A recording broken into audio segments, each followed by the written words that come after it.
Now it's going. Hello everybody, Jack Olmsted. I'm out here in Finley Park, Santa Rosa, California. I'm here with my new friend, Lynn. Hello everybody. How are you doing today, Lynn? I'm doing great. Take two, huh? Take two. Here we go. So, let's talk about your fashion statement. All right. What about it? Well, you're supporting some bling here. I am. It's pickleball. And you're supporting some chocolate nails. I am. Is that for the holiday? It's a black cherry. Black I'm ready cherry. for the holidays, ready for the season. How did you select black cherry from all the other colors? You know, I do this every year. It's also on my toes. Really? Yeah. But we can't see your toes. Can't see my toes. No. Do you spend a lot of time painting your nails and your toes? I do not do this. I don't have the skills that Oh. require this.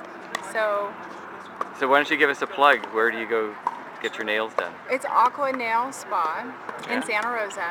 Yeah? And I used to go to Zen, which is a beautiful place, but they're busy, and I think nobody really knows about this other spot because it's in Bennett Valley where I try to shop because we live there. You live in Bennett Valley? We do. Around Annadel? Very near Annadel. Steps away. And you go over Grange Canyon to go over to Runner Park? Runner Park. We play indoor at Runner Park on Tuesdays and Thursdays. That's where we started. And Howard Park has an outdoor court, so throughout the week and on the weekends, a lot of times we'll go play out there, depending on the weather. How do you like living in Bennett Valley? I like it. You know, where we are, there's quite a few residents, so it's not like you're very isolated, but it's a nice neighborhood. Are you over by the golf course on that side? We're actually out on the ridge, closer to Glen Ellen, so past the fire station. So you might think we're pretty far out, but it takes us about 15 minutes to get to both the courts we play at regularly. So right. What brought us here was the lessons. Finley has lessons available, so we started coming over here and found it wasn't that difficult to come across. I got to get your finger in there. I mean, you are very expressive with your finger. Am I? Yeah. Number one. Anyhow, so that's what brought us over here. You have the lesson with home?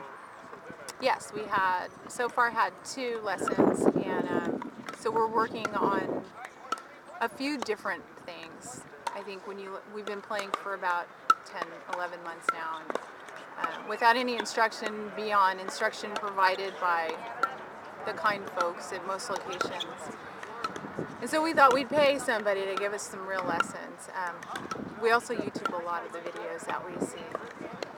But he's really good. I recommend him. Does he give you homework? He hasn't called it that, but he definitely showed us a few things that I think we could consider homework. Yeah. Is it once a week that you're going to him, a couple times a week? Yeah, I think you could probably sign up as often as you could afford it. For group lessons, it's $10, which I highly recommend because, I mean, how else are you going to learn if you're not with a group? It's pretty typical that you're playing, 4 people on the court. So to have a private lesson, I think eventually might be a good idea for us when we get a little bit better. But so far, the group lessons seem like they're working out really well. Have you played in any tournaments? No, we're too young at it. So we'll see someday, maybe. Yeah. My husband's pretty good. He had some shoulder issues at first, so I played by myself for a few months. But he really came along, and I'd say most definitely he's passed me up. But playing with him, I think we play pretty well together. We're a pretty decent team. You play mixed together?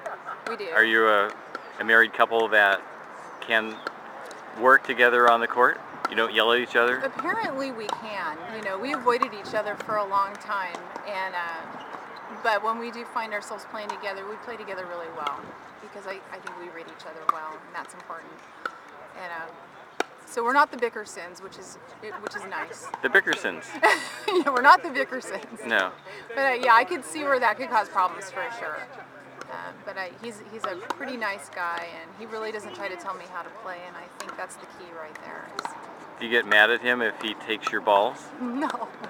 Nobody's left-handed, so you hear the racket smash a lot of the time when we're playing together, and we're okay with that.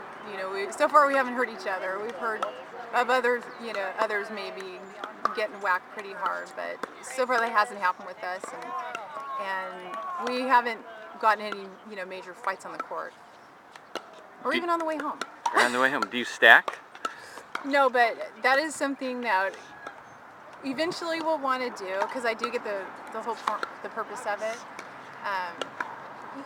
Figuring out how to keep score is really important, and making sure you're consistent with that before I think you start confusing yourself with stacking, because I think you really have to be an advanced player to do something like that. So what do you think about the day today? Well, the wind's kicking up now. We got here at 8:30, which I had popsicle toes, but it's a little bit easier to play when it's cooler out and the sun's not shining directly on you. The wind makes you keep the ball low, which is, it's good. If you get it up too high and the wind takes your ball, that's sort of a lesson. So it almost is, it's a good thing for newer players, I think. It teaches you, to keep it low. What are you working on right now? Your game? Chop it in the kitchen. And basically, pretty much from anywhere on the court, that's really the homework.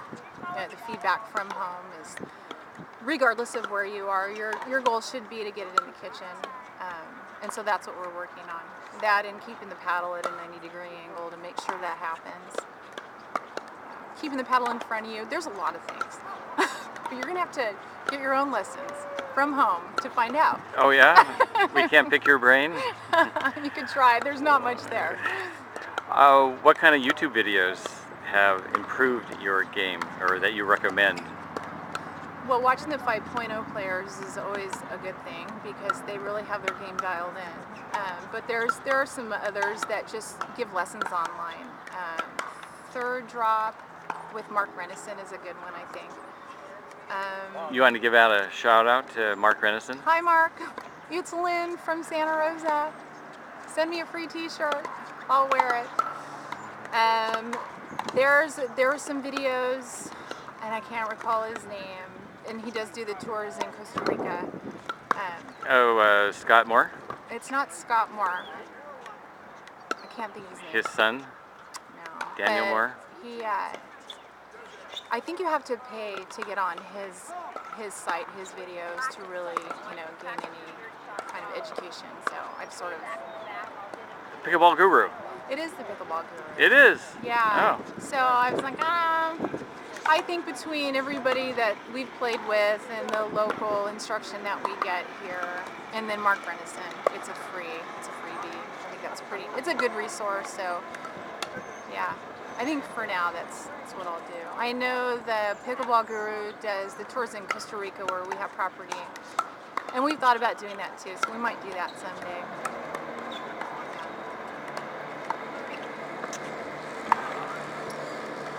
I ran out of questions. I had all those questions on our first interview. I know. Well, I think you did a good job. I know, and I'm just, where are my questions? We can talk about your teeth. We talked about your teeth on that other interview that I didn't record. Yeah. Well, my husband's a dentist, so all credit goes to him. He is retired now, so. So, does he still look at your mouth? Uh-huh. Does he have a chair at home and kind of get you in there? No, but we're all dental people because that's my background as well, and we always stare at people's teeth, and so I think he just organically, he's got something to say. He'll definitely say. He's only been retired for less than a year, so I think I'm okay for now. Do you floss? Every day. And water pick. Water pick? I have an electric toothbrush. Really? To keep any strangers at bay. Yeah, but you definitely have to get your teeth cleaned regularly. So I do have somebody that I see for that, and I won't give a plug to. Not with that endorsement. I see. Okay. She'll have to send me a T-shirt also. Travel. You mentioned you have property in Costa Rica. Do you do any other traveling? when we purchase a property down there, that kind of sends us in that direction. We like that area and the climate. So we're sort of committed to Central America for now. And we've been all over the world, but we like to scuba dive when we travel. We've done a lot in the Hawaiian Islands and the Yucatan area. But right now, we're mostly heading that way, just because why not? You know, we have a place there. So. It's the winter time. Is it cold down there, or is it just wet? It's raining right now.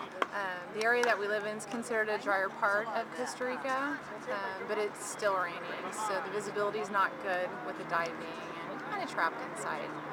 So their winter time is January through, or their summertime is January through May, and that's typically when we head down there. January through May? Yeah. So what's your typical day when you're down there? Is it like you get up, you have breakfast, you go diving? Up early, get down to meet the boat. You're usually out on the boat till 1. It depends on how many tanks you're doing. But we're usually back by 1. So are you in the water for a couple of hours? No. But as I said, it depends on how many tanks you're doing. Typically you're doing 2 tanks. And depending on how quickly you run through your oxygen, you know, we're usually in there for a good 45 minutes to an hour if we're more shallow. Paul will run out of oxygen sooner because he's got a camera and he's sort of motoring around down there. I was going to ask about the camera. So where does he put his pictures or videos? He saves them on his computers, and they're really not usually the best quality because visibility is not always great if we're deeper. It gets dark down there. Our strobe tends to crap out on us every time we travel for some reason. So it's important to make a good investment if you really do want to have some great shots. Those shots you see on Scuba Diver magazine or any outdoor magazines, if they're clear and you can really see things, they've got some expensive equipment down there, you know. So we don't have that. I bought him a cheap little camera. You bought him a cheap camera? I bought him a cheap little camera. Yeah, for Christmas or his birthday. I don't remember what it was. But and that, you know, and that's really not the point. It's really being there. You know, pictures worth 1,000 words. But a lot of times the photos that you take when you're on vacation, it just doesn't translate if you're trying to show people. You really have to be there. A lot of those dives, it's like being in an aquarium. And then we go back and we look at our video and it's like being in a toilet bowl. We can't see anything. You know, that's not what we saw. But anyhow, yeah, we have fun. It sounds like it. Yeah. I don't want to keep being redundant. So are there any closing comments here that you'd like to leave us with? Well, the last time you asked me to give some advice, and the advice... Really? Well, I think you did, or maybe you did it this time. I know, that's my issue. It's like, did I ask her this time or did I ask her last time? I don't want to be redundant. You're not going to get any offers, you know, for any local networks, no doubt. But you might. I don't know, because you're really just doing this off the cuff. But my feedback for the lessons so far is to keep it in the kitchen on your returns. Try not to smash it, unless it's put up so high you can't help it. It behooves you to do so. What do you think about the group here at Finley Park? I think they're great. There's lots of different levels of players. So I've seen, especially today, I've seen beginners all the way up to, I don't even know how I would rank anybody. Not sure about the rankings, but there's some great players out here and really highly competitive. So I think no matter where you are, this is a good place to come and play. Thanks so much, Lynn. You're welcome.